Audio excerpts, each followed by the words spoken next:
Hello, I'm Severin Suzuki speaking for ECHO, the Environmental Children's Organization. We're a group of 12 and 13-year-olds trying to make a difference. Vanessa Seti, Morgan Geisler, Michelle Quigg, and me. We've raised all the money to come here ourselves, to come 5,000 miles to tell you adults you must change your ways. Coming up here today, I have no hidden agenda. I am fighting for my future.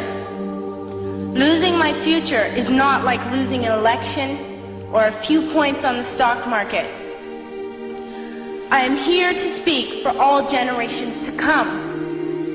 I am here to speak on behalf of the starving children around the world whose cries go unheard.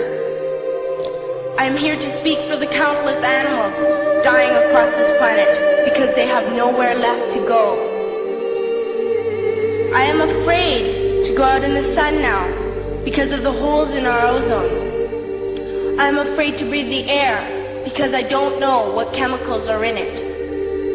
I used to go fishing in Vancouver, my home, with my dad, until just a few years ago we found the fish full of cancers. And now we hear of animals and plants going extinct, every day vanishing forever.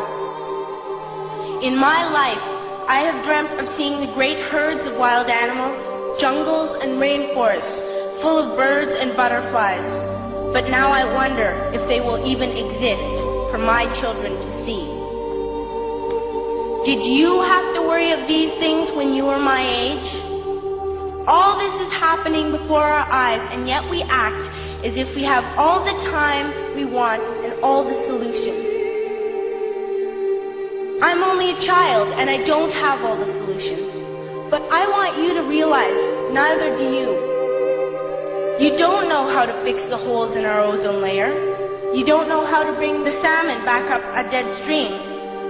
You don't know how to bring back an animal now extinct. And you can't bring back the forest that once grew where there is now a desert.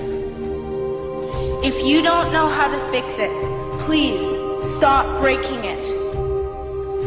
Here, you may be delegates of your government, business people, organizers, reporters, or politicians, but really, your mothers and fathers, sisters and brothers, aunts and uncles, and all of you are someone's child. I'm only a child, yet I know we are all part of a family, 5 billion strong, in fact 30 million species strong. And borders and governments will never change that. I'm only a child, yet I know we are all in this together and should act as one single world towards one single goal. In my anger, I am not blind, and in my fear, I am not afraid of telling the world how I feel. In my country, we make so much waste. We buy and throw away, and yet northern countries will not share with the needy. Even when we have more than enough, we are afraid to share. We are afraid to let go of some of our wealth. In Canada, we live the privileged life, with plenty of food, water, and shelter. We have watches, bicycles, computers, and television sets. The list could go on for 2 days. 2 days ago, here in Brazil, we were shocked when we spent time with some children living on the streets. This is what one child told us. I wish I was rich. And if I were, I would give all the street children food, clothes, medicines, shelter, and love and affection. If a child on the streets who has nothing is willing to share, why are we who have everything still so greedy?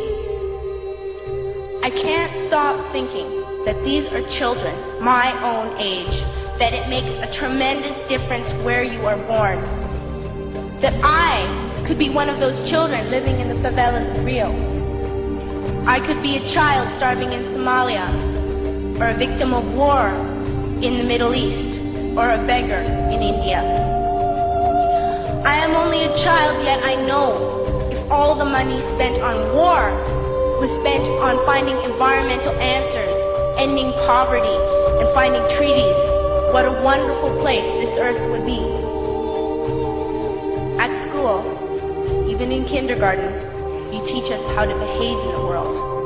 You teach us not to fight with others, to work things out, to respect others, to clean up our mess, not to hurt other creatures, to share, not be greedy. Then why do you go out and do the things you tell us not to do? Do not forget why you are attending these conferences, who you're doing this for. We are your own children. You are deciding what kind of world we are growing up in. Parents should be able to comfort their children by saying, everything's going to be all right. It's not the end of the world, and we're doing the best we can. But I don't think you can say that to us anymore. Are we even on your list of priorities? My dad always says, you are what you do, not what you say. Well, what you do makes me cry at night. You grown-ups say you love us, but I challenge you, please, make your actions reflect your words. Thank you.